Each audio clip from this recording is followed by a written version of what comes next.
Mas Roy. Ijazah saya. Iya, Bagus. Gimana Mas Roy? Bagus. Jadi kalau laporkan ijazah saya, ya tentu teman-teman menunggu dan juga tadi sudah saya sempat menyanyikan apa kira-kira isi kesimpulan kita, ya. Tentu kesimpulan kita adalah kita susun secara cermat betul. Insya Allah apa yang terjadi atau apa yang sudah berhasil pada saat pra peradilan yang pertama, yaitu tentang kita berhasil ya membuat yang namanya penangkapan, penahanan dan penggeledahan itu menjadi tidak syak. Nah itu akan kita ulangi lagi insya Allah pada saat pra peradilan yang kedua ini, yaitu apa? Pencantuman pasal 32 Undang-Undang ITE ayat 1 itu insya Allah juga tidak sah. Karena apa? Karena ada beberapa fakta di persidangan yang sudah terungkap. Yang pertama adalah ketika pada sidang pra-per yang pertama itu jelas betul keterangan dari ahli waktu itu, maaf saya sebut namanya Pak Aristo Pangaribuan, itu malah menyatakan penangkapan, penggeledahan dan kemudian penahanan itu cacat formil. Hal yang mirip sebenarnya terjadi juga kemarin, ya. Ahli yang dihadirkan, kalau saya tidak salah namanya Profesor siapa Effendi, ya, dari Universitas Riau, itu tidak tahu menahu soal Undang-Undang ITE dan tidak tahu mana bedanya dokumen elektronik, termasuk bahwa dokumen elektronik itu harus bisa diakses, tidak hanya sekedar dicetak. Dia sama sekali tidak tahu, bahkan dibacakan beberapa putusan MK oleh kuasa hukum kami, salah satu Mas Gabriel Haji, dia berkata belum membaca. Seorang ahli kok belum membaca apa-apa, ini repot. Bahkan dia mengatakan keterangan dia bisa jalan terus tanpa ada saksi. Ini fatal banget. Harus ada saksi fakta yang kemudian melihat saya melakukan tindakan yang melanggar Undang-Undang nomor 32 ya, Undang-Undang nomor 11 tahun 2008 khususnya di pasal 32 itu yang saya merusak. Dan ini sudah dibuktikan sehari sebelumnya ya, ketika pembuktian dari kami, ketika hakim setelah cerdas, secara smart betul ya, Pak I Ketut Darpawan kemudian malah mengakses sendiri ya dokumen milik Dian Sandi Utama pada akun X Dian Sandi Utama yang diposting pada tanggal 1 April 2025 dan diakses dari komputer milik Pengadilan Negeri Jakarta Selatan dan ternyata masih bisa diakses tanpa ada kerusakan sedikit pun. Artinya ini sudah 180 derajat membantah ya pasal 32. Karena pasal 32 itu adalah kalau saya mengakses data itu, kemudian saya membuat kerusakan di data itu, apalagi kalau saya mencuri, kemudian mengunggahnya kembali. Fakta yang lain, saya tidak punya akun untuk melakukan itu. Apa yang kita lakukan adalah melakukan analisis. Dan analisis itu dilakukan bukan di podcast saya, bukan di akun saya, tapi justru di media massa. Ya, milik televisi, yang itu harusnya juga diperiksanya kena dengan harus melewati undang-undang pokok pers dulu atau misalnya undang-undang penyiaran terlebih dahulu. Nah, yang terakhir yang ingin saya sampaikan, satu fakta menarik, saya juga sudah bersama dengan Mas Gafur, kita juga meneliti, alhamdulillah kami sudah membaca berkas-berkas yang kami terima secara resmi, berkas dakwaannya, dan di situ sudah ada keterangan dari Dian Sandi juga, ya, yang sempat diambilkan. Dan ternyata, nah ini yang menarik, di situ terungkap bahwa Dian Sandi bukan satu-satunya yang upload itu. Dian Sandi bukan satu-satunya yang mengupload ijazahnya Jokowi. Ya, kalau itu tidak diakui oleh Jokowi, berarti sebenarnya itu adalah ijazah yang sudah diumbar ke publik. Ada 4 sebenarnya, tapi yang lain men-take down. Tinggal punyanya Dian Sandi. Dan Jokowi tidak pernah melakukan show atau tidak pernah menggugat Dian Sandi. Meskipun kabarnya Dian Sandi sowan ke Jokowi memohon maaf. Mohon maaf dalam Undang-Undang ITE itu tetap tidak mengurangi pasalnya. Mau dia mohon maaf, mau dia kemudian mengklarifikasi, tetap namanya mencuri. Ibaratnya mencuri. Saya mencuri data dari Bang Gafur. Saya minta maaf, tapi kan datanya sudah sempat di saya. Sudah sempat juga mungkin disebar ke orang. Sudah sempat ada banyak mendownload. Dan per hari ini, Dian Sandi itu di-download atau jadi unduh sebanyak hampir 9 juta. Jadi artinya, kenapa ada memilih satu orang di antara 9 juta itu, yang kemudian saya pun bisa dibuktikan tidak ada akses saya langsung terhadap datanya Dian Sandi karena saya nggak punya akun. Saya nggak punya akun X. Saya hanya menyatakan itu dari media massa. Orang yang membaca melalui media massa dan apalagi itu adalah data publik sesuai dengan apa yang sudah disampaikan penelitian oleh Pak Bonatua dan kawan-kawan termasuk juga Bonjol.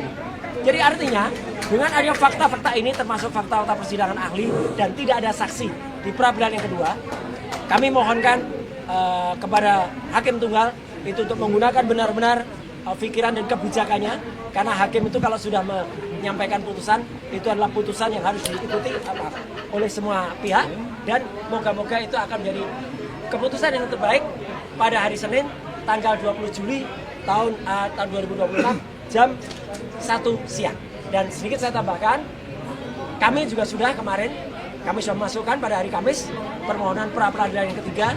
Dan pra-peradilan yang ketiga ini, insya Allah, kalau itu insya Allah akan juga kita memperoleh hasil yang sama seperti pra-peradilan yang pertama. Kenapa? Saya nggak bisa bocorkan apa permintaan kita, tapi permintaan kita tuh ada hubungannya memang dengan pra-peradilan yang pertama. Tentu teman-teman bisa melihat itu. Jadi moga-moga kasus ini segera bisa kita menangkan dengan baik dan tidak perlu ada pengganggu-pengganggu lagi, ya, pengganggu yang kemudian merecokin sidang ini, termasuk seperti sidang pertama ada penyusup yang datang, kemudian tidak perlu lagi ada orang yang ikut. Sebenarnya yang melaporkan selain Pak Jokowi itu kan ada Lecemanan, ada Maret Samuel Sweker, dan ada juga Adi Kurniawan. Itu pun sudah tidak jalan lagi, sudah gugur. Jadi kalau sudah gugur, mereka nggak bisa lagi kemudian datang dan kemudian juga untuk mengaku-ngaku, oh saya kuasa hukum ini, kuasa hukum ini. Anggap saja kafilah berlalu. Nah, kafilah berlalu kalau kemarin kaosnya hitam, sekarang kaosnya putih. Gitu aja. Kabeh, ya gitu. Kabeh, kafilah berlalu. Sekian, terima kasih. Wassalamualaikum warahmatullahi wabarakatuh. Mungkin sedikit Mas Roy dan Mas Refli boleh ditambah. Hari ini kan ada yang melaporkan Mas Roy ke Polres Jaksel. Apa itu? Soal apa? Ijazah ya, gitu. Ini mungkin seperti apa? Ijazahnya siapa? Mas Roy. Ijazah saya? Iya, di Bagus. Jaksel. Gimana Mas Roy? Bagus. Jadi kalau laporkan ijazah saya, berarti dia sama itu mungkin si yang mau membakar Kejati itu. Siapa yang melaporkan? Bagus. Bagus. Jadi kemarin mungkin teman-teman sudah tahu kan? Jadi artinya apa? Saya kemarin sudah berhasil juga, ya. Jadi cerah jelas. Ini ijazah asli saya. Kopi. Itu resmi. Ya? Ini kopi dari asli. Ya, yang kemarin yang asli saya bawa. Kemarin fresh betul dari UNJ. Jadi artinya sah resmi Universitas Negeri Jakarta sudah kemudian menyerahkan dan tidak ada kesalahan apapun. Karena saya hanya, mungkin kalau dikatakan salah, nggak salah. Saya hanya kemudian baru mengambil ijazah kemarin. Dan saya mengambil itu kemarin setelah UNJ itu digeruduk, ya, oleh rombongan yang nggak jelas, yang mempunyai legal standing, dan memaksa ketemu perwakilan rektor. Ya. Dan saya diterima oleh wakil rektor kemarin, dan beberapa profesor.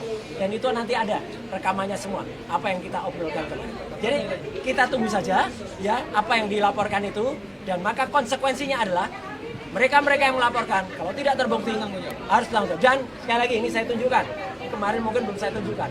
Anda bisa baca berapa IP kumulatif saya, 3,86, dan tidak ada nilai lain selain A dan B.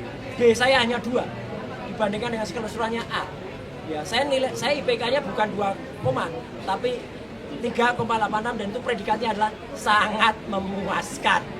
Jadi clear ya. Jadi nggak apa-apa, Bill. Silakan laporkan. Dan kalau Anda tidak cabut laporan itu nggak apa-apa. Saya justru akan melakukan juga upaya hukum yang lain. Ya, gitu. Itu saya kira ya. Itu siapa mungkin Mas Roy kenal nggak? Apa? Dengan Bill itu siapa? Ya kalau Bill yang sesuai yang saya kenal adalah orang yang pertama kali justru membuat ricuh ini. Yaitu namanya Taufik Bilfakih, Ketua Harian Ceboker Nusantara. Ya, dan dia bekerjasama dengan orang namanya Richard Hutajulu. Richard Hutajulu yang pertama kali dia mungkin terlalu iseng dan nanti akan kita ungkap. Saya bersama seorang podcaster terkenal. Saya nanti akan podcast Richard Hutajulu itu sudah punya mensrea, sudah punya niat buruk. Karena insya Allah saksi saya akan mengatakan Richard itu pernah bilang kepada teman saya ini bahwa dia akan membuat gaduh suasana ini, bahkan akan melakukan sesuatu ya terhadap saya.